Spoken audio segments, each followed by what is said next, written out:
And welcome back to the Frogs of War podcast. I'm Anthony North. That's Russ Hodges. We're here to talk all things TCU athletics. And Horned Frogs have a new offensive coordinator, and there are takes. Russ, how are you doing tonight? Hanging in there. It's been a busy week at work. Starting to warm up a little bit. It's not feeling. We're in January, but it's not really feeling like winter up here in the Chicagoland area. We're getting into the 40s and 50s. It's a little odd, getting a little thrown off. I feel like it's spring already, and the winter sports season's kind of flying by right now. So things have been super busy, but yes, we have some takes to get into for sure on the big news that has broken this week. Yes, so of course last week we talked about TCU offensive coordinator for the 2022 season, Garrett Riley, moving on to Clemson to take the same role there under Dabo Swinney. The role at TCU under Sonny Dykes has been filled since then with former Arkansas offensive coordinator Kendall Briles. Yes, last name Briles. Spent the last 3 seasons at Arkansas. Before that with Florida State under Willie Taggart, the year that got Taggart fired at Florida State. At Houston in 2018, believe the year that Major Applewhite got fired at Houston, potentially. And then before that with Lane Kiffin at Florida Atlantic. There was a reason you probably know him. He was also the Baylor offensive coordinator for several years under his father, Art Briles, through the 2016 season. And that was a dark period of time off the field for the Baylor program, the Baylor football program. They certainly had a lot of success on the field during that time. You'll probably read lots of information about Briles' success as a play caller and a QB developer and how he runs an offense, and certainly his time at Baylor and some of his time since has been successful on the field. But there is a black cloud that follows his name and him as he travels throughout college football and continues to be given opportunities to be a leader of men on a college campus. The TCU fan base is pretty split on this. I think there's a strong, a very strong position against Kendall Briles, against anyone associated with that Baylor regime and the sexual assault scandal that took place there and the kind of toxic culture that was built around the program. Kendall Briles has not really addressed his role in that. Certainly he was, again, in a very high leadership position at the university with the football program during that period.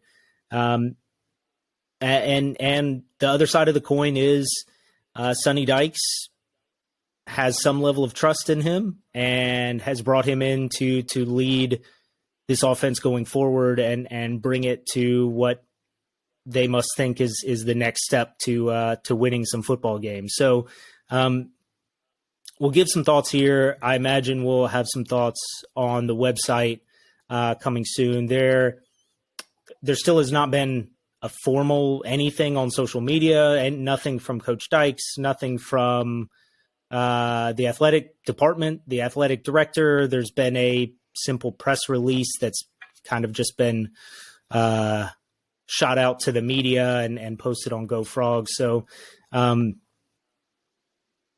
Russ, how do you feel? What's the take on new TCU offensive coordinator Kendall Briles? Yeah, it's a polarizing hire for sure, and a polarizing decision when you gauge how TCU fans are reacting.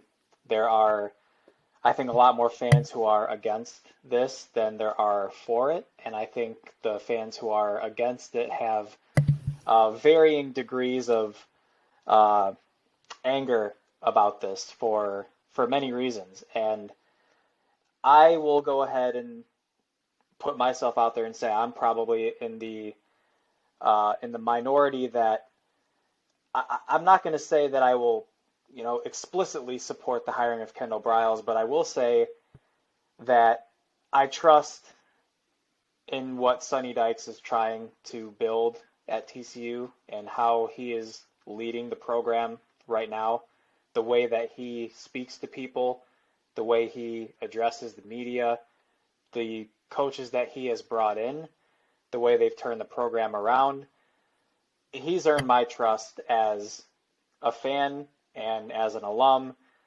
For what it's worth, as the associate editor at Frogs of War, doing this podcast. But even beyond that, Jeremiah Donati as the athletic director, since taking over for Chris Del Conte, I think has really done a tremendous job and has brought in quality coaches across all of the athletic programs and has helped turn around multiple athletic programs, not just football, has retained coaches who are well respected and well liked by fans and student athletes, and has obviously done great things for the university in terms of its facilities. And I trust him as well. Both of those guys have earned my trust, and if they came together and put a process forward and came to the conclusion that they believe Kendall Briles is the best fit, I trust their judgment.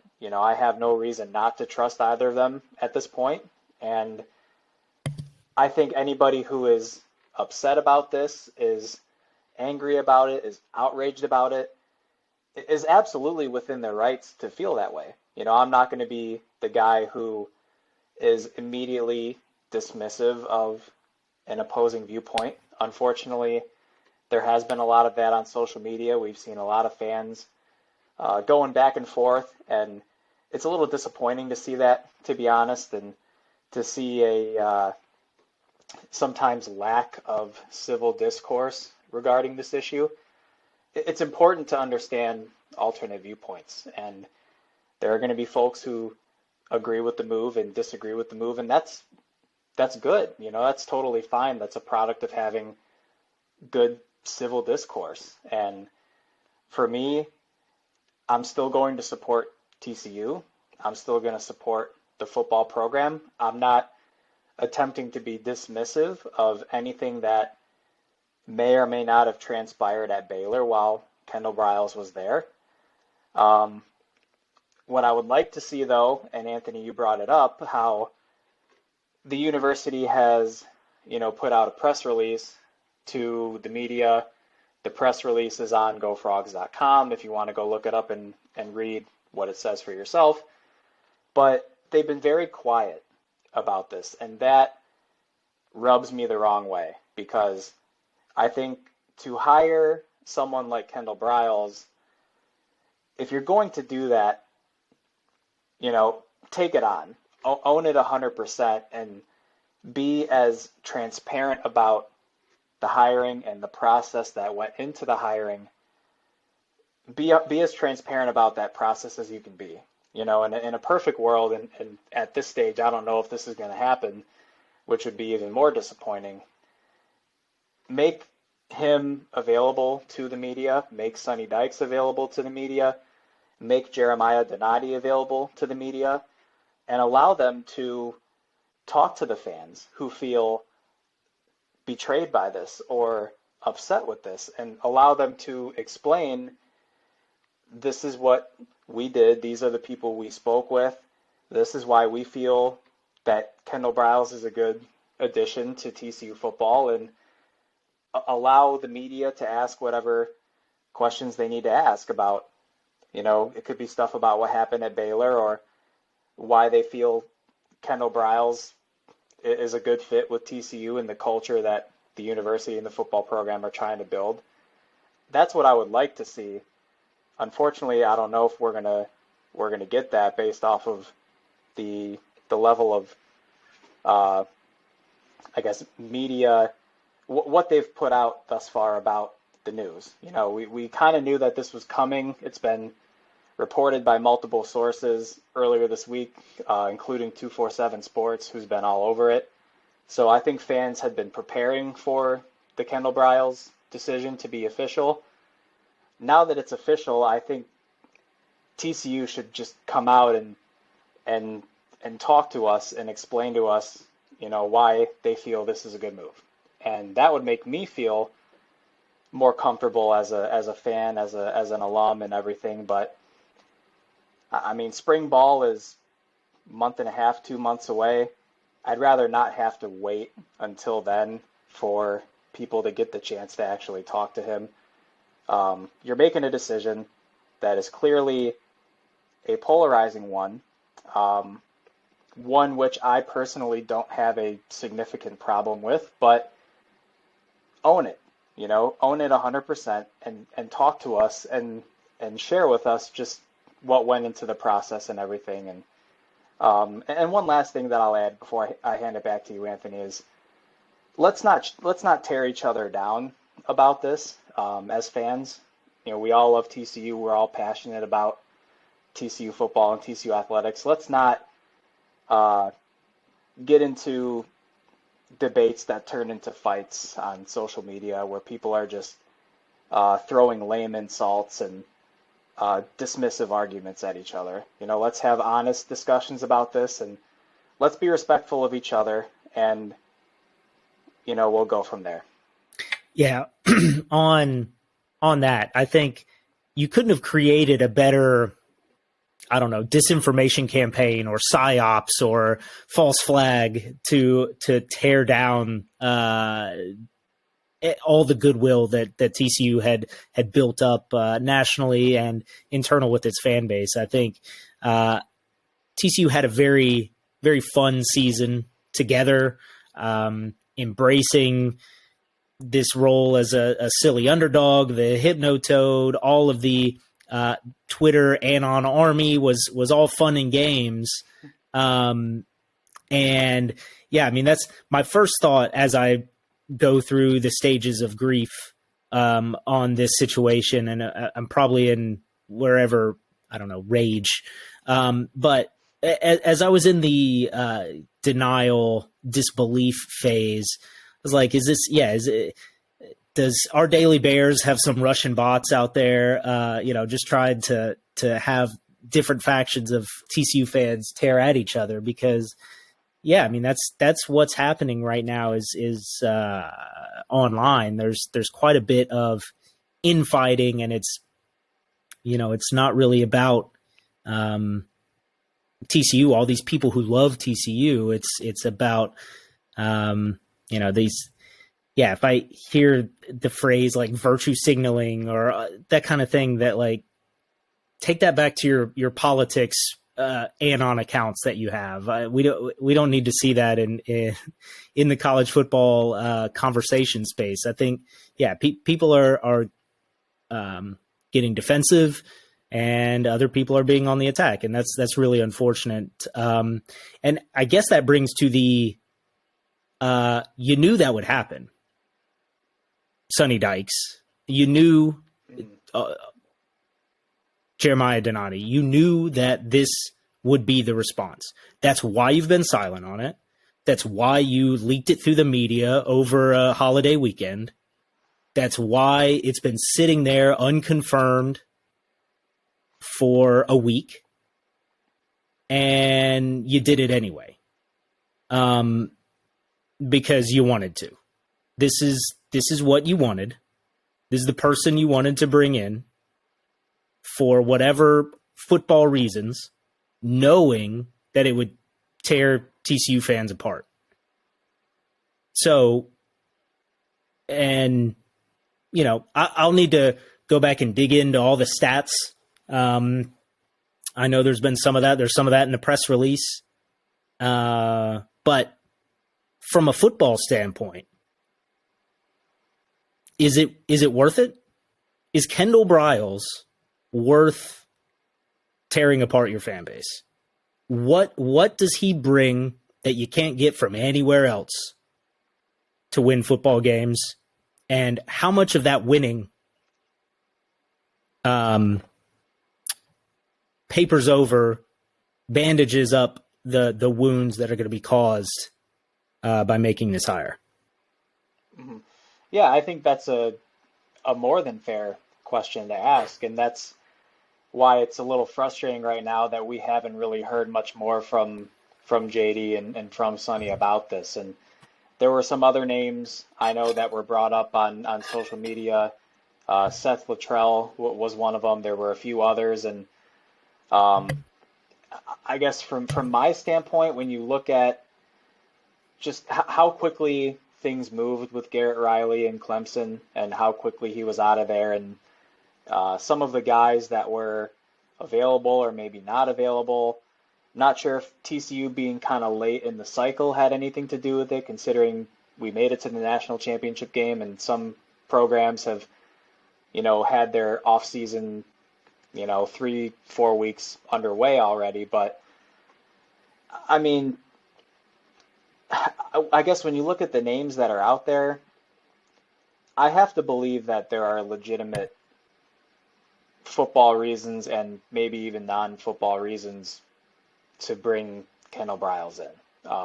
Otherwise, he wouldn't be a candidate and now ultimately the finalist for the job. And I want to know that. I want JD and Sonny or even Kendall himself to talk to us and tell us about what went into the process and what he can bring that makes him the clear-cut best choice for the job, and is he the right man for the job? And it's a little frustrating right now that we haven't gotten that. And I know I'm kind of beating the dead horse there, but like you said, TCU can't just kind of sit on its hands about this. They got to be proactive and to help calm some of that infighting that's going on with fans right now, and build some of that confidence back in the head football coach and the athletic director by just sharing with us what your vision is, I guess, for next year's team, and how Kendall Briles fits in with that vision.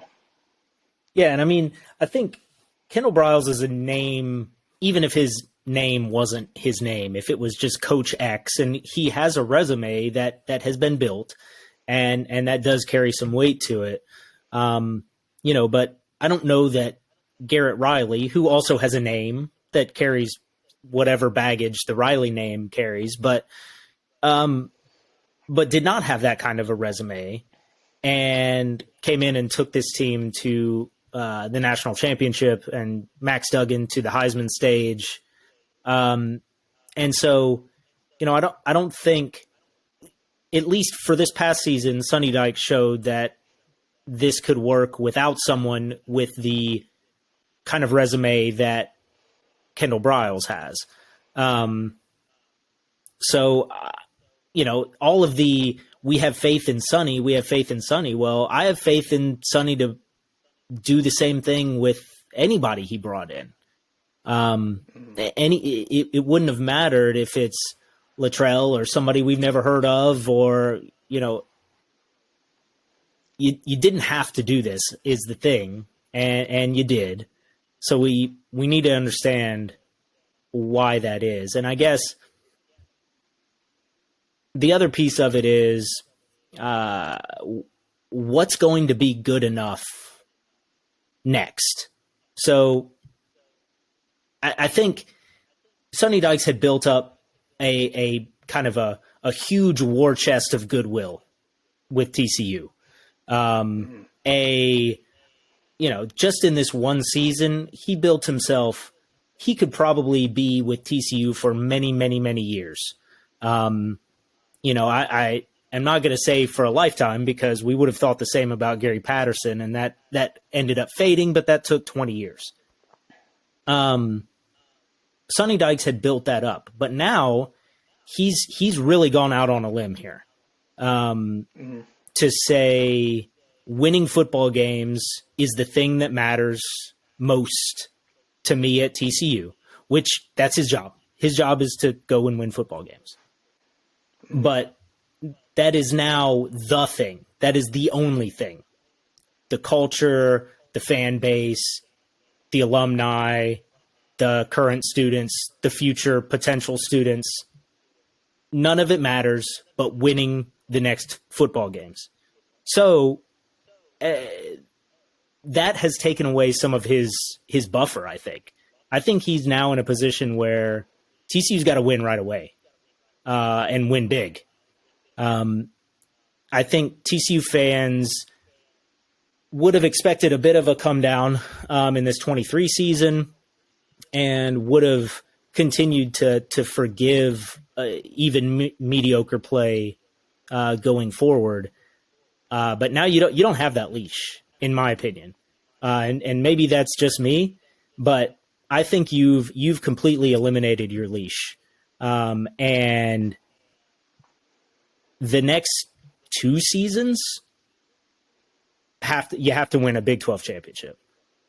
And that's probably not the bar that would have been set otherwise. I think that's and if I'm way off, that's just where I am with it right now. Is you now put yourself in a position where winning is obviously the goal, but now it's the only goal, and you have to win. And if you don't, Briles has to go, and then if you don't, soon after that, we might be on another head coaching search. So one thing I want to ask you, before we move on, is some fans who have been in support of Briles, a common argument that I've seen is, well, TCU hired Kaz Kazadi, and Kaz was on Baylor's staff under Art Briles. He worked for Art Briles, and he has been kind of viewed at times as one of the most important assistants on Sonny's staff right now with what he's done in the strength and conditioning department. And not only that, but when you see what TCU is trying to do now in terms of its football facility and its strength and conditioning facilities and the wide-scale renovations and construction and improvements that they're trying to make, who was the man that was in the video to kind of tease it? It was Kaz Kazadi. And I guess I personally don't think it's exactly fair to directly compare Kaz Kazadi to Kendall Briles, but with how TCU has seemed to really buy into Kaz and his vision for TCU football and TCU athletics, what are your thoughts on just the TCU hired Kaz, so why not hire Kendall Briles? What are your thoughts on just that argument and that comparison? Yeah, for sure. And I hear that.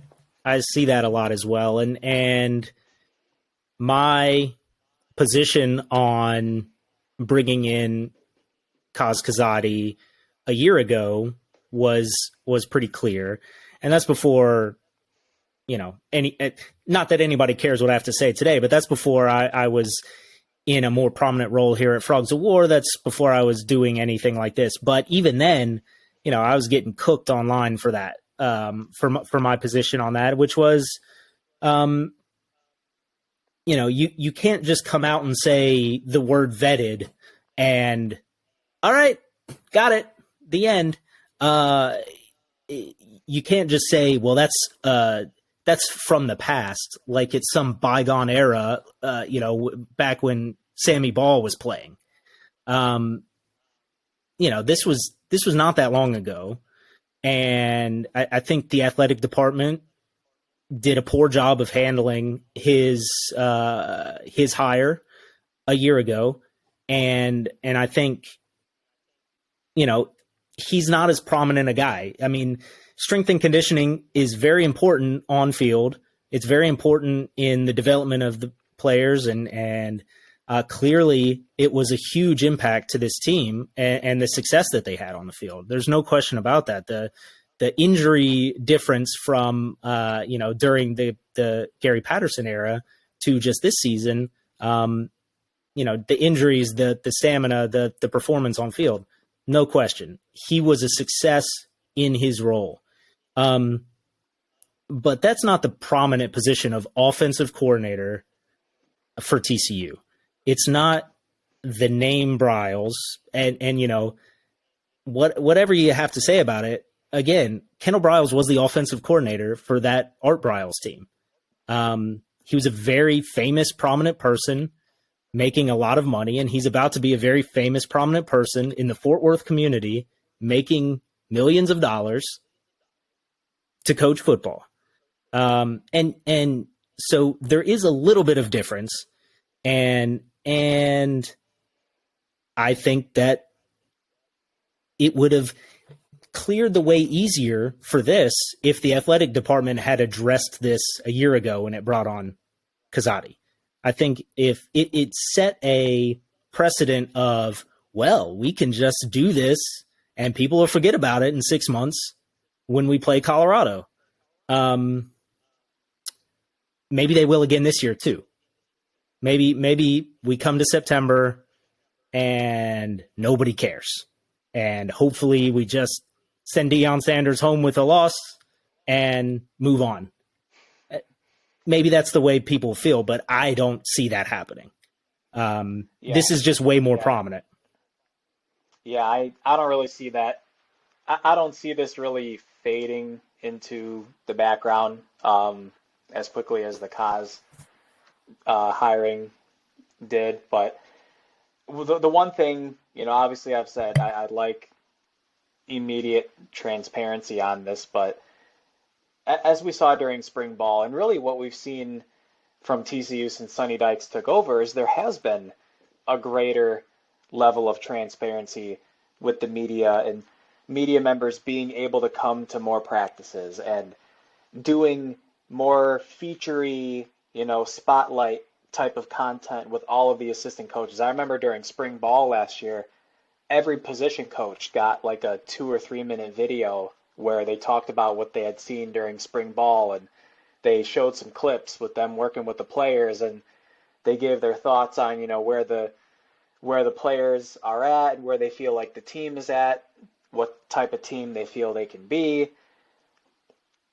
I don't want TCU to be hiding Kendall Briles away from that kind of stuff. I want this to be the same transparent, fun, lively football team that we saw this past year. And, that extends to the Carter Boys docuseries that we got this year. And, Kendall Briles is going to be a face for this football team in some way. And if the team's approach is going to be to basically, try and keep him off of social media or keep him out of video content or whatever, that's just going to make it even more awkward for fans and for people who support the team. Yeah, I think there's, like I said, you gotta own it. Yeah, there's just no way for it to be that fun again. I think we got one season of fun TCU football, and no matter what happens, no matter how successful this team is this year, you will have to mention in the same sentence Kendall Briles and all of the baggage that comes with saying the name Kendall Briles.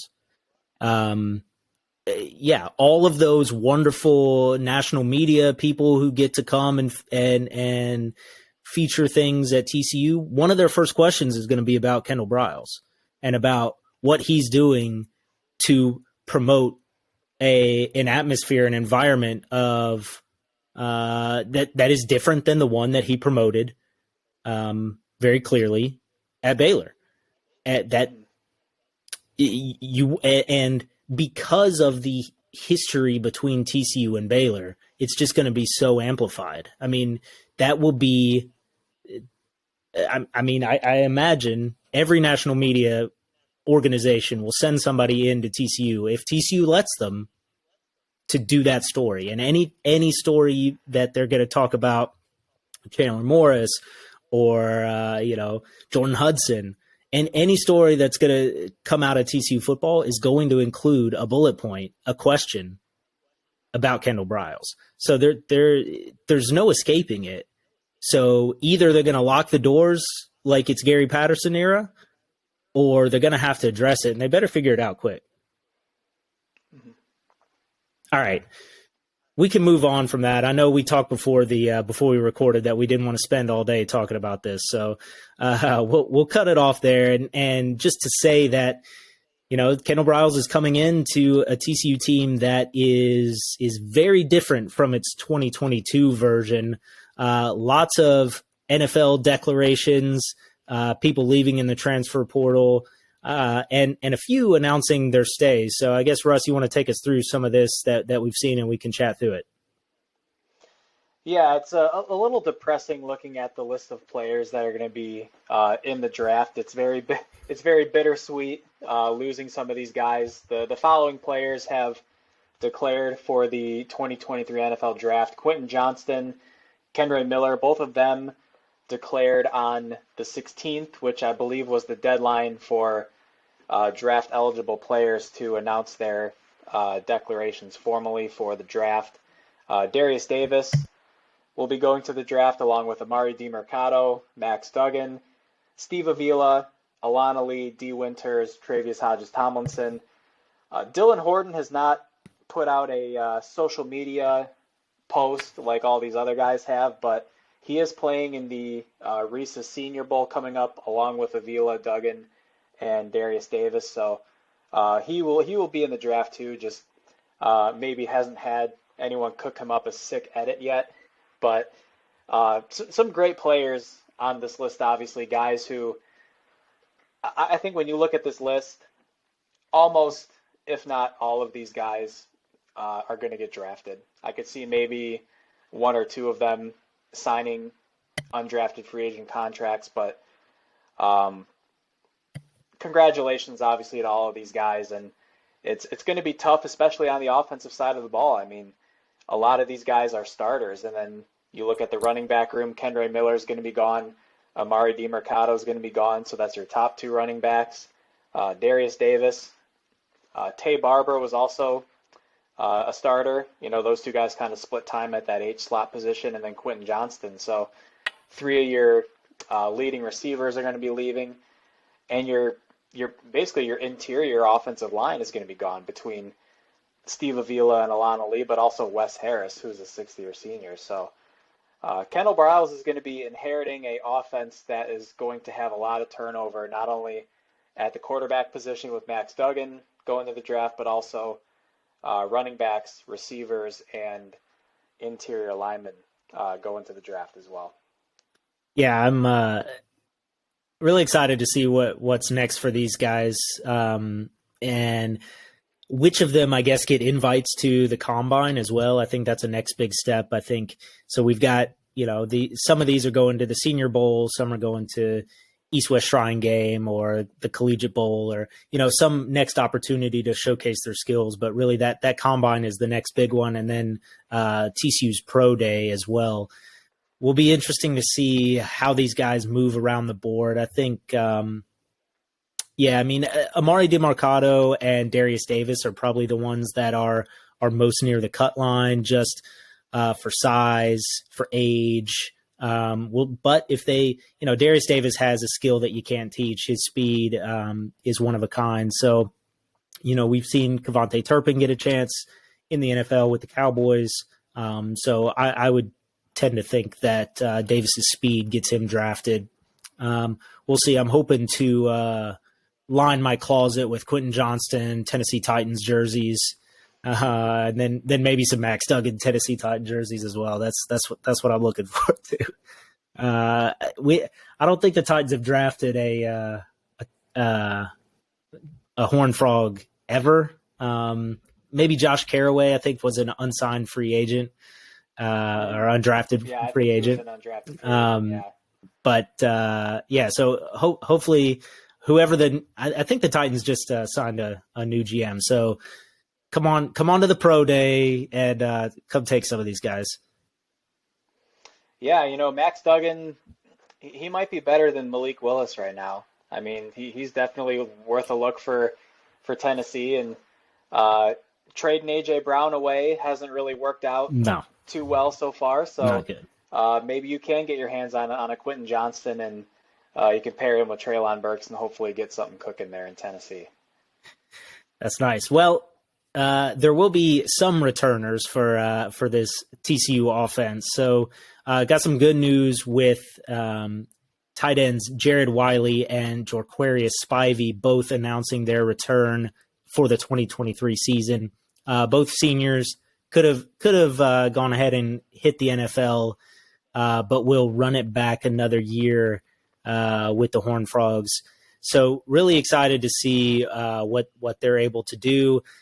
Hopefully this new offense will use them to even greater degree. I think both are good in the receiving game and in the blocking game. So they've been very strong for TCU thus far, and will be kind of the anchors of this offense next year, and really holding things down. Some of the lone elder statesmen on the field for the Frogs. Also returning is Griffin Kell, the kicker, the hero from the Baylor game, and really strong performance throughout the season, and continues to improve. So, the old, cliche of the college kicker, I don't think applies to him. So I think generally TCU fans are not too worried when he steps up there.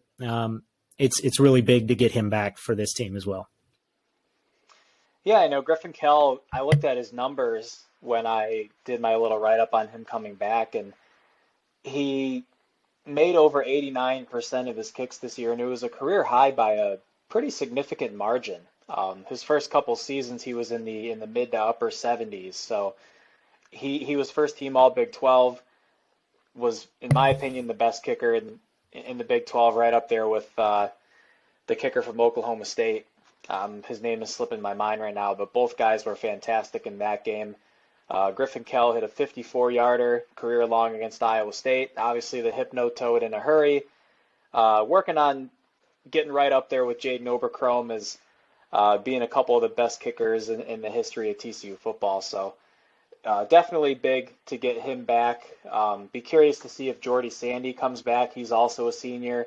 Could also use a COVID year. Hasn't put anything out on social media yet, but I'm sure there'll be a decision to be made there.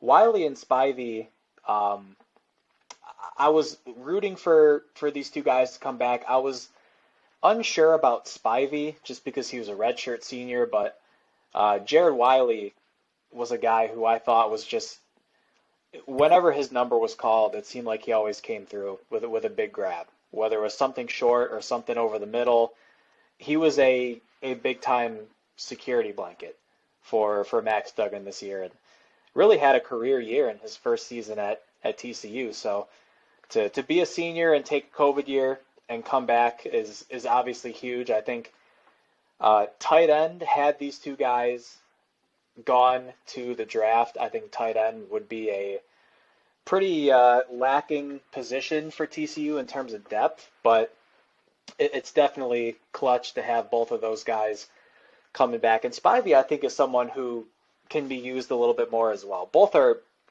big physical guys. Wiley is 6'7", 255. Spivey's 6'5", 245. And Spivey is kind of that hybrid tight end wide receiver, that Y slot guy in the air raid offense, whereas Jared Wiley's your main tight end. So they're used a little bit differently, and I'll be intrigued to see with how much turnover there is at the wide receiver position with transfers coming in, and a big-time four-star recruit like Cordell Russell coming in, but also losing some really talented guys like Quentin Johnston.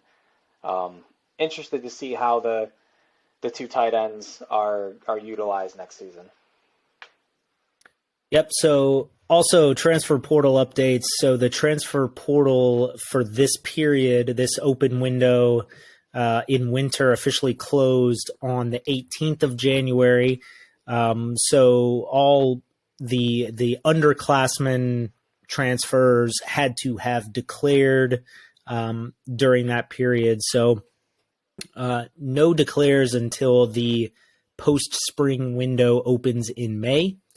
But I guess grad transfers can still declare, and also anyone who's already in the portal can still make their decision about where they end up committing. So all of those uncommitted transfer portal people still could be some news, but you won't get that flurry of news of a bunch of people just flooding the portal. That window is closed. So for the Horned Frogs, did lose a few and some interesting names and some that were some big time recruits that had a lot of hope for them, but didn't really get that opportunity and didn't make it happen on the field.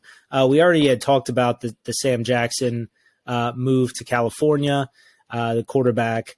But in the last week since we last talked, into the portal have gone defensive end Colt Ellison, corner Keon Stewart, corner Marvin Covington, another corner safety DeArco Perkins McAllister, shout out Nashville, Tennessee.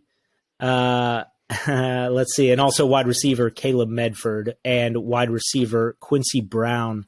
I think to me, the one that I'm most kind of torn up about here is Quincy Brown. I think he had an opportunity here with all the departures to really step into a big role for the Frogs.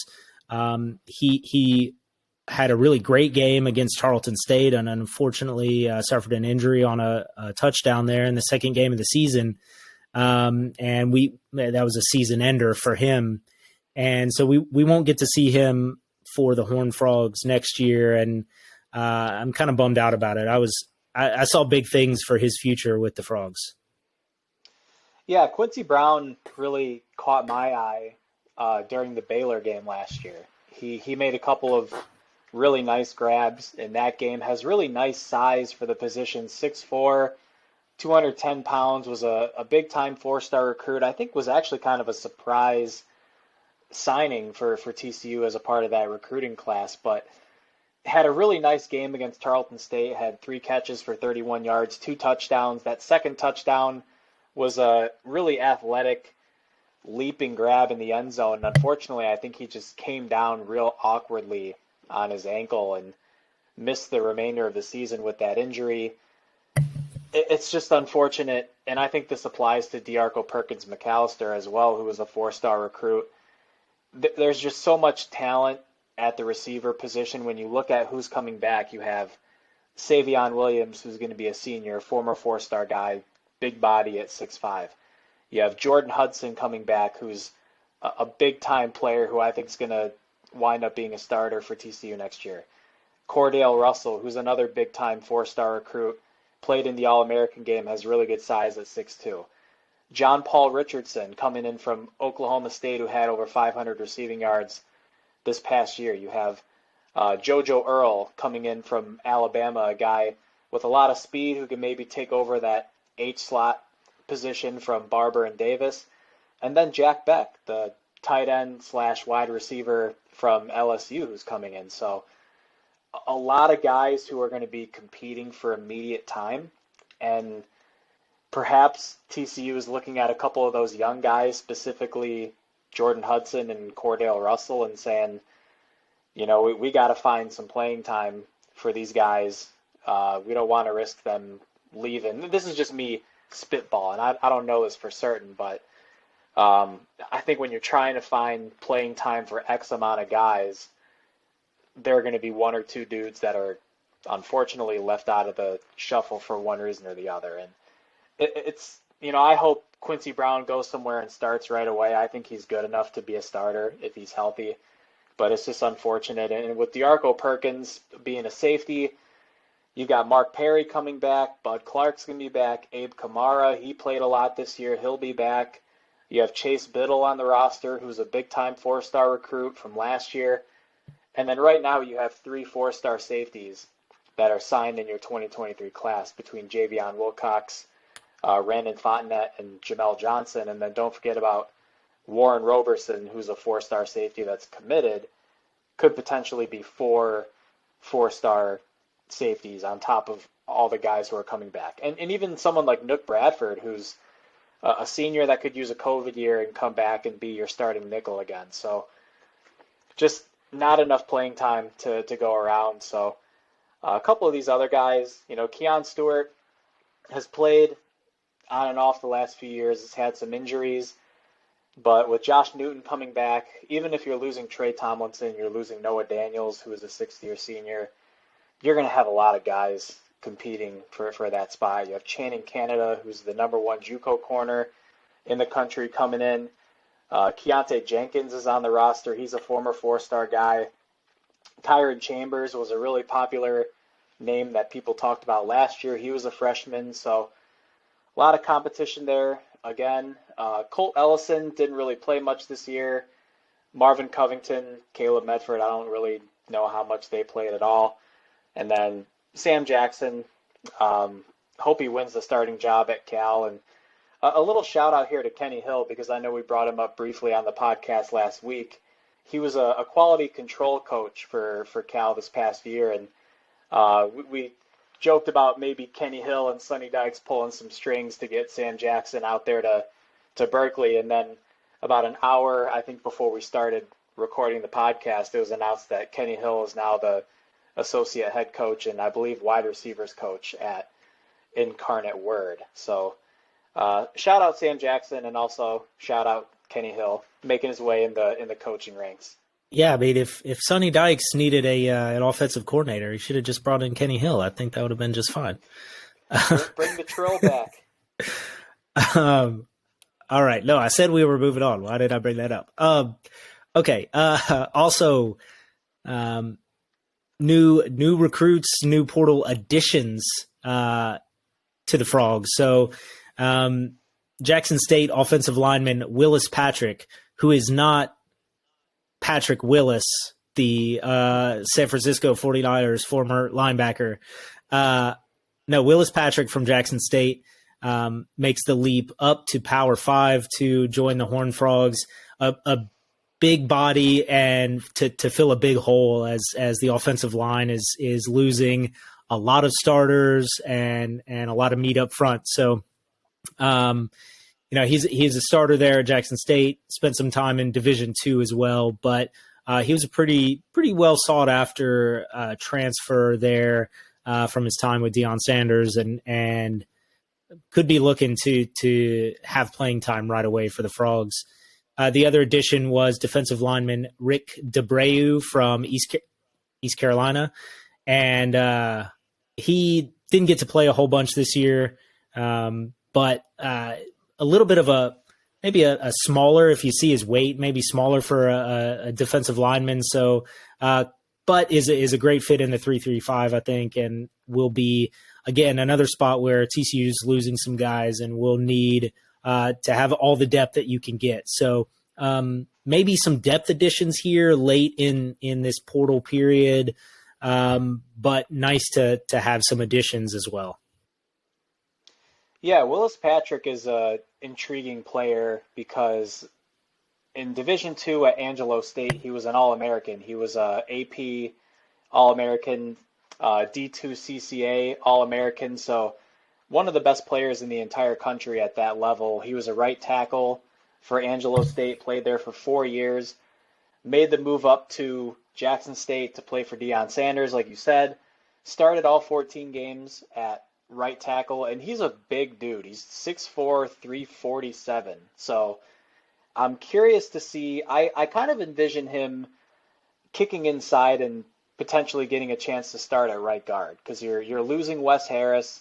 You may be losing some depth behind Wes Harris as well. I think John Lands might be done. I'm not sure if he has eligibility left, but some of those guys, those tackles you see that have that much size, especially now that they're going up from, I think it's FCS to Power 5, maybe kick him inside to right guard. And with Andrew Coker coming back at right tackle, you got a guy that could potentially just be an absolute bulldozer with that kind of size at that interior position. So really curious to see what kind of role he winds up with on the offensive line. And then Rick DeAbreu from East Carolina. In 2021, he had 3.5 sacks. 2020, he was also really productive. Only played in, I think, 3 or 4 games this year, but did have a really productive game against Central Florida, who's coming into the Big 12 now, had 1.5 sacks in that game. And like you said, a little bit smaller in size. I think he's 6'2", 260. So going to be more of an edge rusher, I feel, than a traditional defensive end in this 3-3-5. But you're losing Dylan Horton, who's your leading sacker by a wide margin. And you're also losing some rotation guys like Terrell Cooper and George Ellis, and I think Sony Misi may be done as well. Those are all guys that were in the rotation. You have some notable names coming back, obviously Dominic Williams, Timon Mitchell, the Georgia transfer, Lowell Ugwak, the UConn transfer. Marcus Deal is a big-time four-star recruit with a lot of Division I size already at 6'4", 290, who could potentially come in and play right away.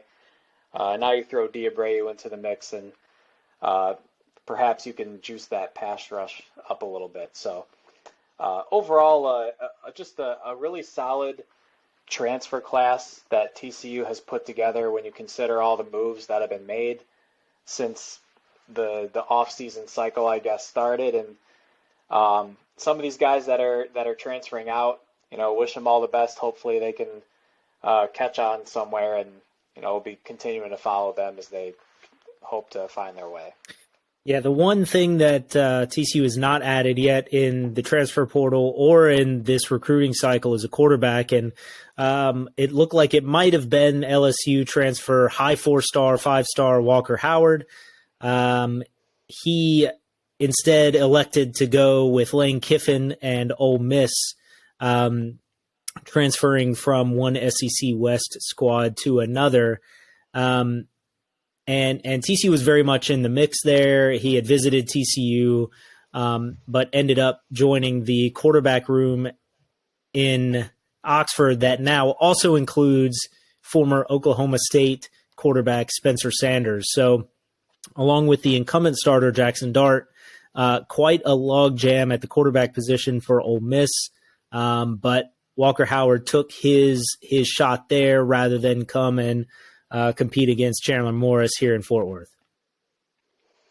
Yeah, must have been scared off by Chandler Morris, I guess. No, I'm kidding there. I'm a little bummed out about this.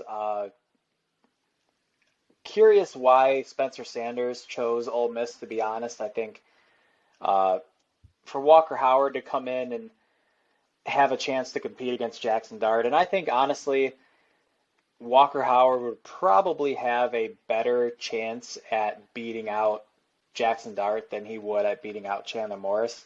Maybe that's me wearing, as Anthony likes to say, the purple glasses, but Jackson Dart, I think, he's been a good player. He hasn't really blown anyone out of the water per se, but Lane Kiffin's got that bag. He's throwing the bag out to some of these guys, and I don't know what's the deal with Ole Miss, man. I mean, they take Zach Evans, they take Kari Coleman.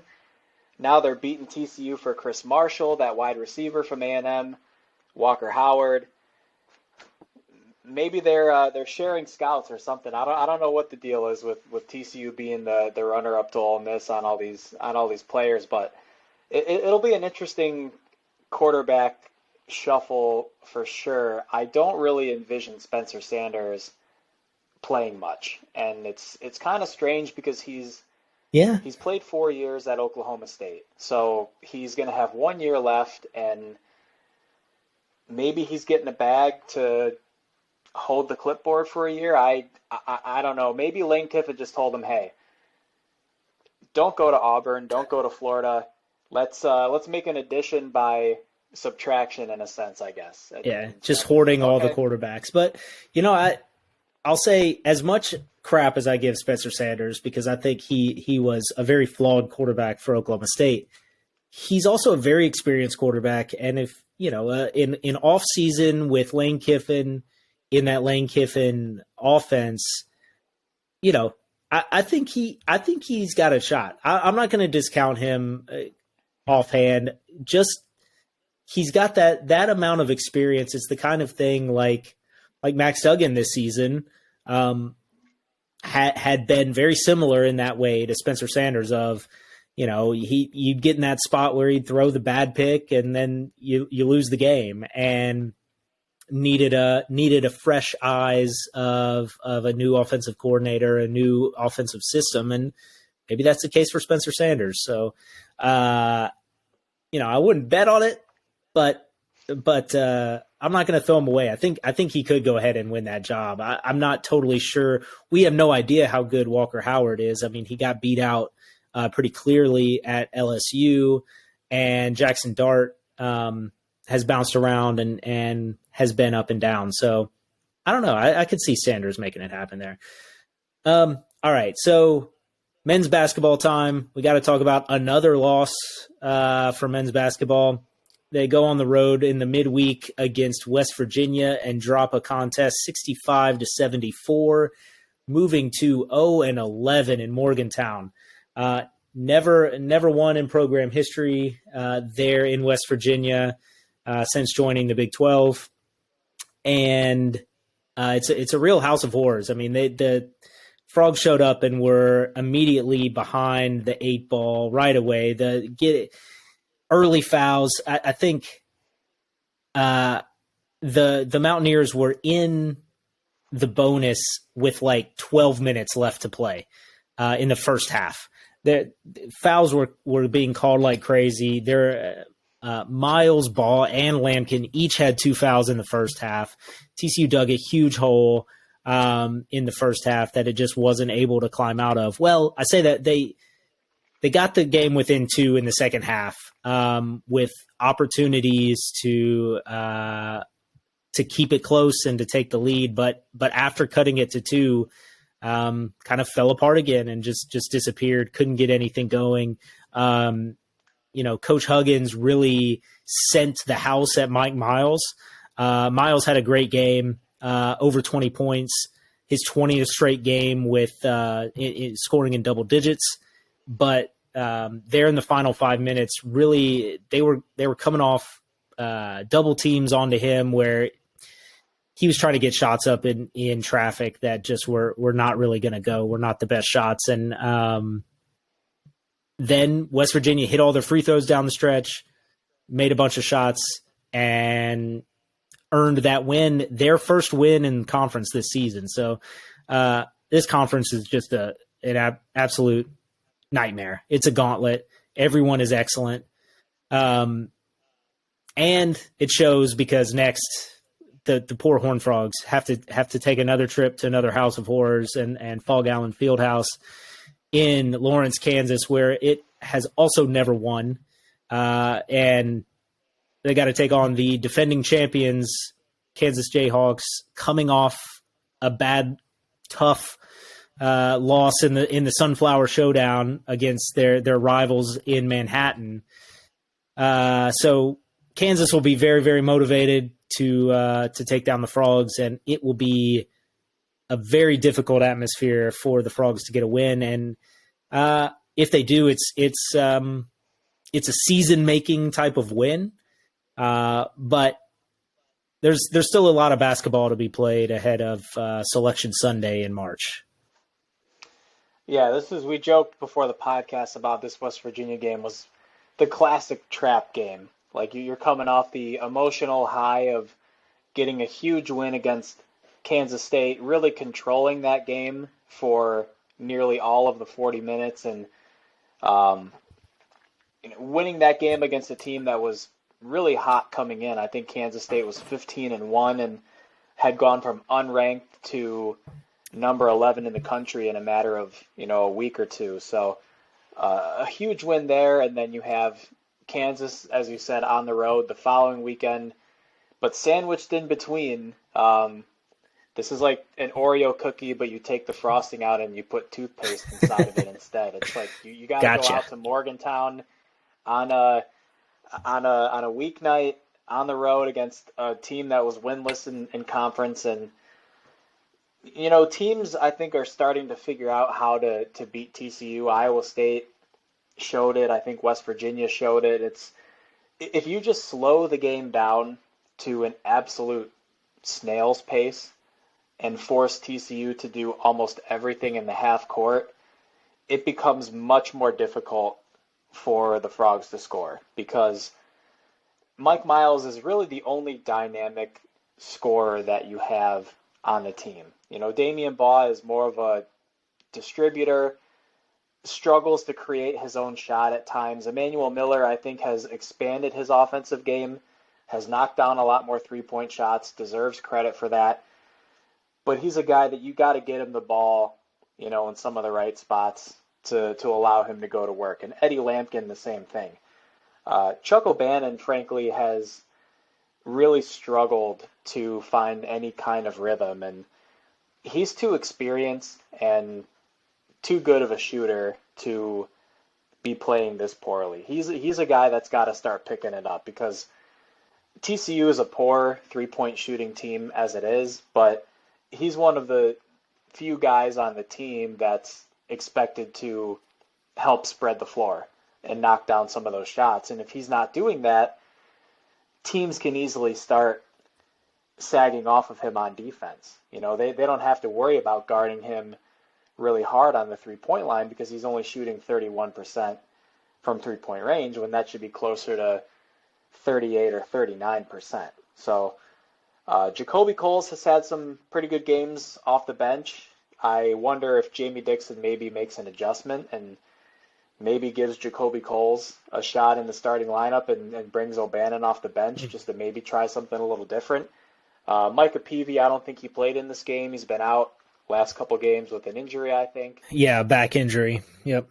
Yeah, but I think for TCU, what I've noticed as well is they're falling behind early in a lot of these games. And to give TCU credit, they came back against Texas Tech. They came back against Baylor. Chuck O'Bannon hit the big shot there. Almost came back to beat Iowa State, and then the Cyclones hit a heartbreaker of their own. They can't keep falling behind in the first half in these Big 12 games. It's like they fall down by 12, by 15, by 18, and it's just a struggle and a grind to get back into the game. And by that point, you expend all your energy with, you know, a minute or two left, and it's just going to be a struggle to consistently close out games, especially against Big 12 teams, when you're putting yourself in an early hole all the time. And the half-court turnovers are a big reason for that. A lot of offensive fouls, bad passes in the half-court, questionable shot selection, I think, at times. I really enjoyed how TCU played through Eddie Lampkin against Kansas State.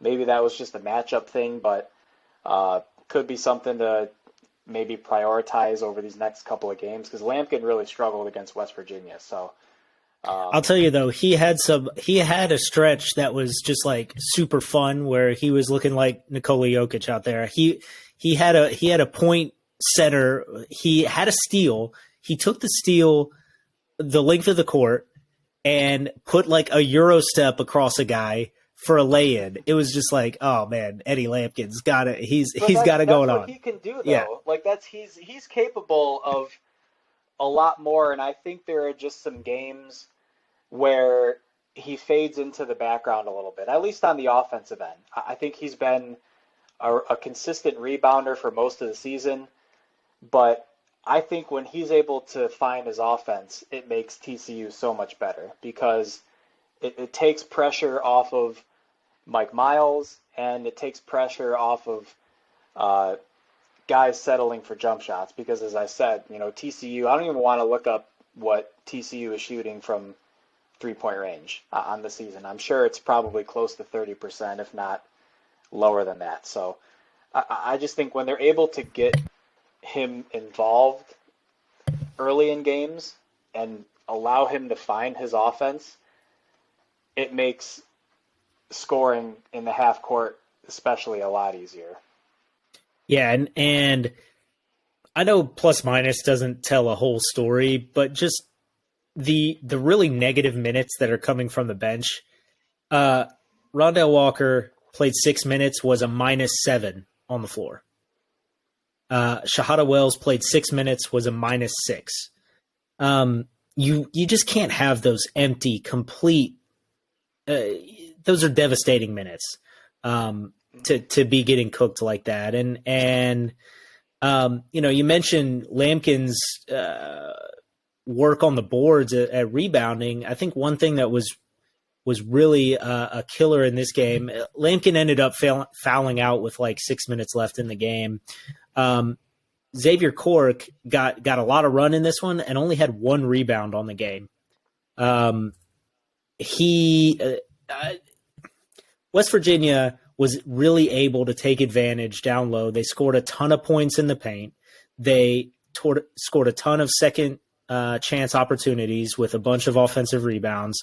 TCU was able to actually, force missed shots in this game at a pretty high rate, but just couldn't haul in those rebounds and were just giving up a lot down low as well. So I think some of that is Lampkin was in foul trouble. He was trying to play a little bit tentative.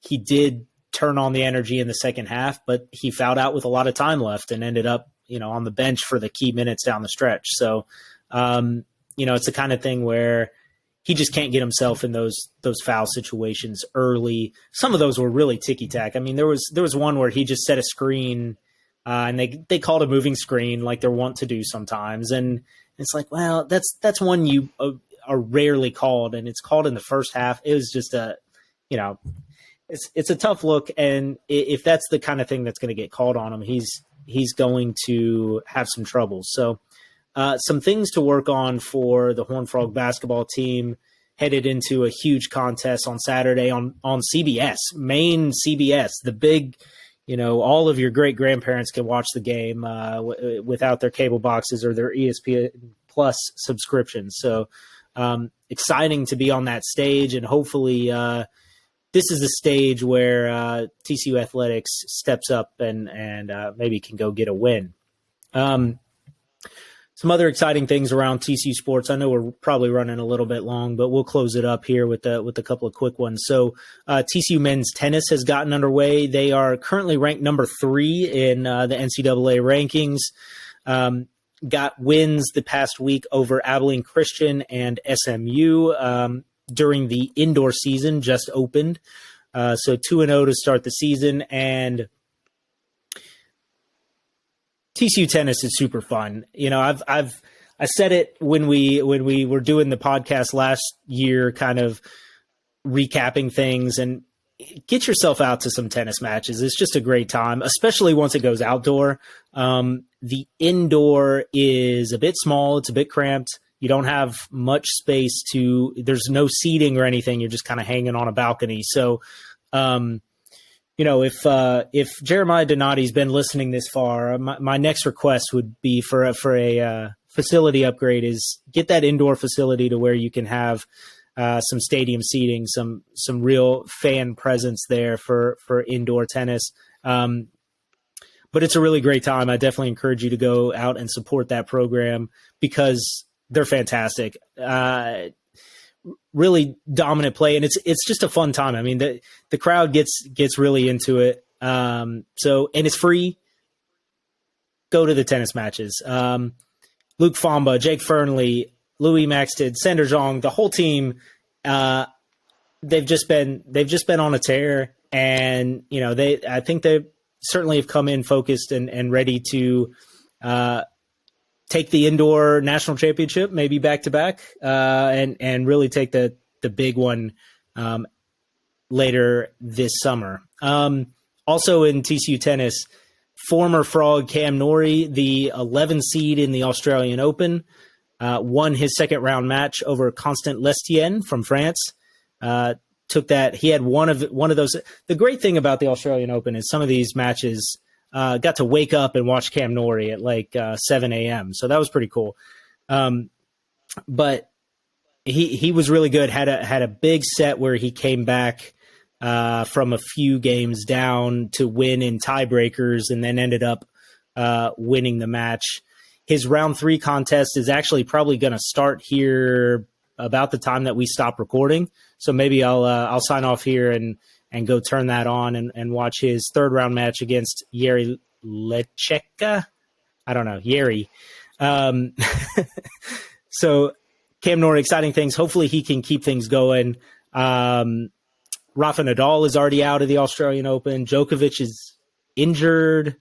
So we'll see. We'll see. I mean, there's an open opportunity if he can really make a run here. Maybe he could go deep in this major contest. Also, preseason rankings have come out for baseball. TCU is ranked at number 15 in the preseason rankings, and are at 50-1 to win the College World Series. So, if you are in a state where it is legal to do so, maybe you find yourself wagering on the Frogs to go take the College World Series in Omaha this year.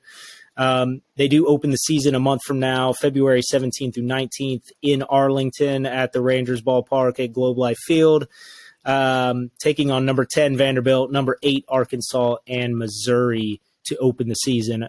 And anything on any of that, Russ? I just ran through that really quick. No, I think that's first of all, that's a super exciting, super challenging start to the season for baseball. Those SEC opponents and TCU and those SEC baseball schools, those are always great matchups to watch. So looking forward to watching TCU baseball get the season started. And Cam Norrie, I always reflect on some of my TCU 360 articles that I did back when I was a young sports journalism student at the Schieffer College, and I was in sports journalism class, and one of our assignments was that we had to do a couple of like news feature stories. So you had, I think I did one on shot blocking where I interviewed Chris Washburn and Kavar Shepard and learned a little bit about the intricacies of shot blocking. And the other one was doubles tennis, because in these tennis matches, they play doubles to get the first point of the match, and then it goes into singles after that, and they're usually 5 or 6 singles matches. But Trevor Johnson and Cam Norrie were the 2 athletes that I actually interviewed and talked to about doubles tennis, because they were TCU's number 1 doubles team at the time. And Cam, I don't know if he was even TCU's top singles player at this point. He might have been the second or third. And I remember talking to David Roditi about him, because I did a couple of interviews with him as well after covering some tennis matches, and just kind of crazy to think about. Like you did an interview with an athlete like him who goes on to, and Cam Norrie's been playing at a high level on the international tennis stage for a few years now. He's not really in that phase where he's a fresh face on the block. He's been playing really well for the last few years. So just kind of a cool thing I like to reflect on. It makes me feel a little old, but excited to see Cam Norrie go on and do great things, and could be another Frogs in the Pros article in the works coming up, depending on how things shake out for him at the Aussie Open.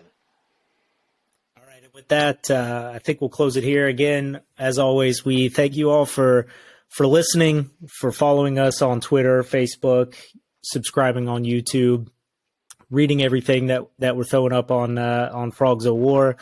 A lot of really fun stuff has been going up. Our guys have been getting really involved and excited to put out great content on basketball and all the exciting other sports that are happening right now, swimming and diving. We're about to get into equestrian season. Rifle, of course, is doing its thing as the top team in the nation. So lots of positive things happening for TCU athletics, and we'll keep bringing it all to you at Frogs of War. Thanks. Go Frogs.